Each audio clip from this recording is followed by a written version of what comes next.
Om Shri Ganeshaya Namaha. Om Shri Sadgurubhyo Namaha. Om Namo Narayanaya. Om Shri Hanumate Namaha. Welcome to Nitya Satsang. Today is the 18th of January 2025. I want to welcome you all to morning satsang and to our contemplations that are going on daily on the Advaita Vedanta concepts. I want to offer my prostrations to all the great sages and to Bhagavan residing in the heart of every being. We're continuing to examine the non-dualistic teachings, the Advaita teachings that are in the Upanishads, the Gita, Vivek Chudamani, and other places. Non-dualism means that there is one. There is the one without a second. And to continue from yesterday, we had looked at the concept of superimposition. To superimpose. Superimposition means that there is only one reality that is present, but our own mind, our own thoughts, our own experiences are imposing something else on top of that. So for example, if you just have cotton and fashion it into a shirt, we call it shirt. But the concept of shirt is a superimposition on cotton. Same thing is true with gold and the ornaments. Same thing is true with the clay and the pots. Same thing is true with the ocean and the waves. These are all superimpositions. Right? So there's only one reality. Now that one reality is a matter of realization. To realize that there is only the one without a second. The two that are present are relatively so. They're relatively there through the power of Maya. The power of Maya, the power of Mahamaya keeps the pluralistic framework intact. It makes the pluralistic framework. That is the power of Maya. Maya in one sense, or Mahamaya in some sense, is that great power that is creating all of the names and forms, that is giving us incredible experiences. We cannot imagine it. That is called Mahamaya. So the liberation that is called Mukti is Mukti from the binding power of Mahamaya. The binding power is very strong inside our system. Our brain, our mind, our Kundalini Shakti, the chakras and everything else, this is all involved in creating the experiences in this world. Each body has a certain kind of experience, whether it is here in this world, in the Swarga Lokas, or wherever, even in the Divya Loka.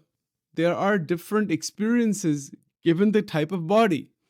Just like in this world, if you have a cow, a frog, a dog, an ant, a human being, each one has a different experience of the same world. They could all be sitting together in a 1 mile radius. A horse, a cow, an elephant, a dog, an ant, a monkey, so many animals. But everyone's experience is different. They're not seeing the same thing. They're seeing the same thing, but they're not having the same experience. Dog sees a tree, they just sees it in black and white, or whatever it's seeing, it sees very limited, doesn't see like what we see. An ant is on that tree, you cannot see the whole tree. It's only experiencing some part of that. It thinks that's the whole world. Every body, B-O-D-Y, has a specific limited experience. Even the tree has its experience, not like how we have or other animals. Every living being has anubhav, but the experiences are based on the body. Now, why is it like that? Many answers. Advaita Vedanta will say that the one is dreaming the many this way. The one is the many, doesn't even become the many. It's just dreaming the many. It's one heck of an idea. That when we awaken from the dream, we realize I am Brahman. It's a very strange idea in some sense, but that's what it is. This is Advaita Vedanta. That Sachin is speaking, but there's nothing like Sachin. There's only the one that is present. So, is that really so? Well, one would have to awaken to see. It's an awakening out of the Jagrata Sapna Sushupti. It's an internal awakening. And when you realize When we're awakened, we see that everything is one. I mean, how can you explain it? You can't explain it. It's not possible to explain. The millions of universes, millions of galaxies, endless amount of creation that is there. It is only one. It is only part, or it is only that one that is manifesting as the many. There's nothing really like the many. It's like saying many waves. If you have standing on the beach, on the ocean, waves are coming. Are there really many waves? In some sense. But in another sense, there are not many waves. There is only and only and only the ocean. There's nothing really like wave. That's an idea. It's a superimposition. It is just the ocean in dynamic form. It's a modulated phenomena because of energy that's inside the ocean. Similarly, this body, mind, senses, these are only waves of the one. The one itself is everything. Right? So, well, if that's the case, and this is a pure Advaita, why is it that we don't realize that? I mean, why is that? Well, that's because we are still within the limited framework of this world. We're still seeing only the wave, seeing only the pot.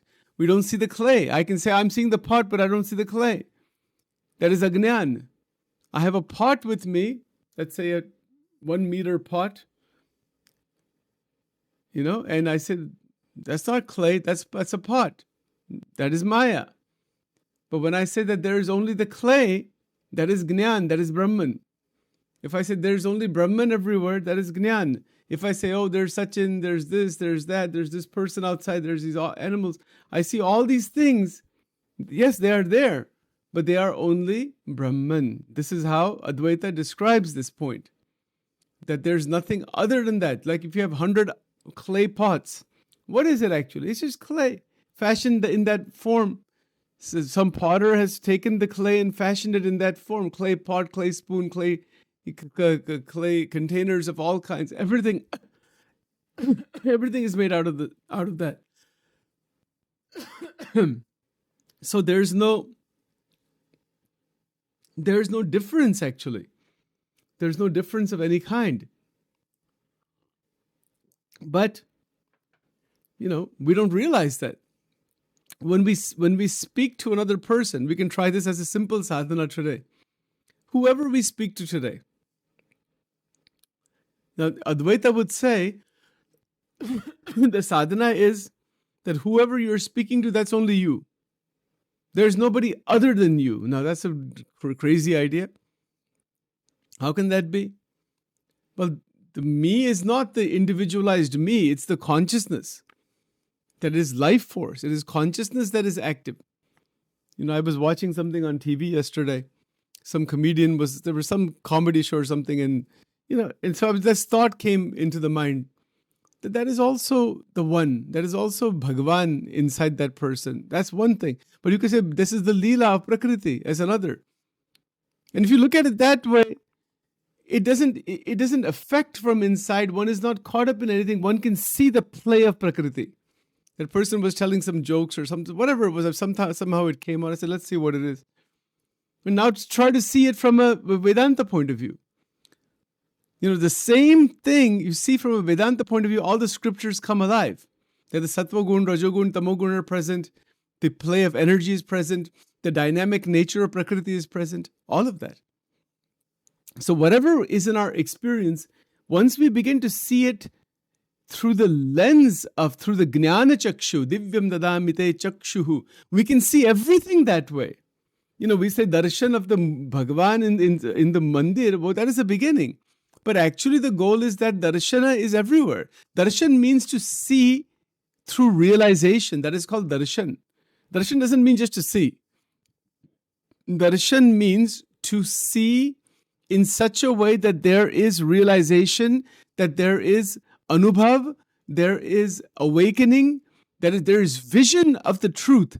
Vision of the truth with a capital T, that is called darshan. Otherwise, it is just seeing. That's all. So for example, when Sachin goes to the temple and sees the murti of Bhagwan Sri Krishna Paramatma with the flute, तो हम क्या कहते हैं, based on भाव, intelligence, understanding, भगवान का दर्शन किया. दर्शन कैसे किया? How you're doing the darshan? So that is where the Gita Bhagavatam comes in, with the Gnan, understanding. They say, who am I standing in front? With what faith is that happening? It has to happen with the internal understanding and realization and vision. Then that is called darshan. So that is a physical, like a vigraha darshan. That Paramatma is nirgun, beyond Maya, so all that understanding has to come.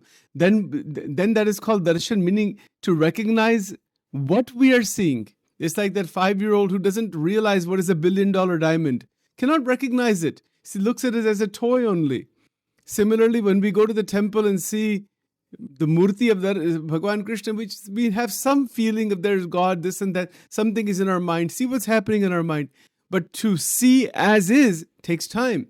You see, that's why Santa Samagama Kije, Nishadina Santa Samagama Kije, Prema Sudharasa Pije, Nishadina Santa Samagama Kije. Santon ka sang, Shastron ka sang, jitna karenge, to that extent we can recognize the Paramatma.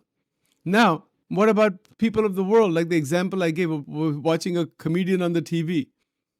Isn't Krishna there also? Krishna is everywhere. Isn't Bhagwan present everywhere? Yes.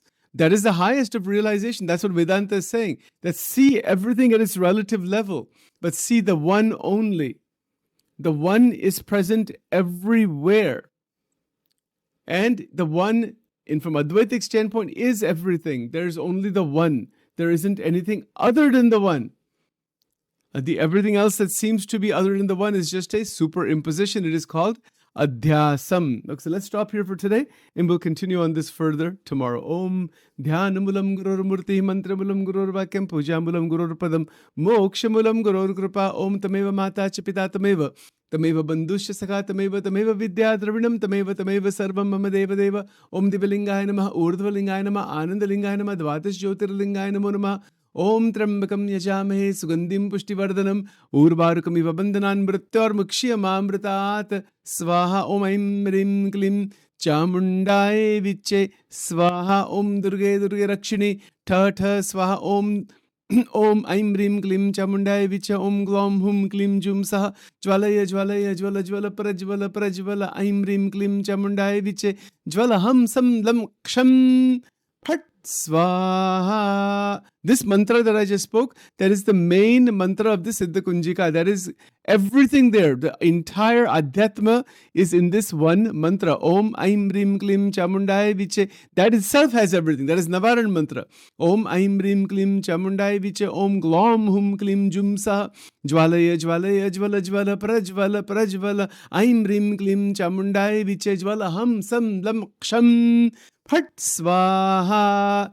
This is the master mantra. There's nothing beyond this. This is the topmost in terms of Prakriti. Ye Prakriti ka antim mantra hai. And all of the Brahmand, billions and billions of universes are inside this mantra. You see, so everything is there as far as Mahamaya is concerned. And then how does it connect to Brahman? The same mantra takes us into the Akshara Brahman. We'll talk about that sometime. What is the connection with these Shakti mantras and how they connect with the Brahma Vidya? We'll talk a lot about that. In fact, Shankaracharya ji has written Saundarya Lehri. I'll show you, just to show you very quickly. This is the book here. This is called Saundarya Lehri. This is a commentary written by Adi Jagadguru Shankaracharya ji. It is in Sanskrit and it is an extraordinary scripture about the glory of Shakti and how that connects into the Brahman. So we'll talk about all that as time goes on. Om Durga Durga Rakshani Tata Swaha. Om Shri Radha Krishna Arpanamastu. Om Hrim Swaha. Namaskar. Thank you so much.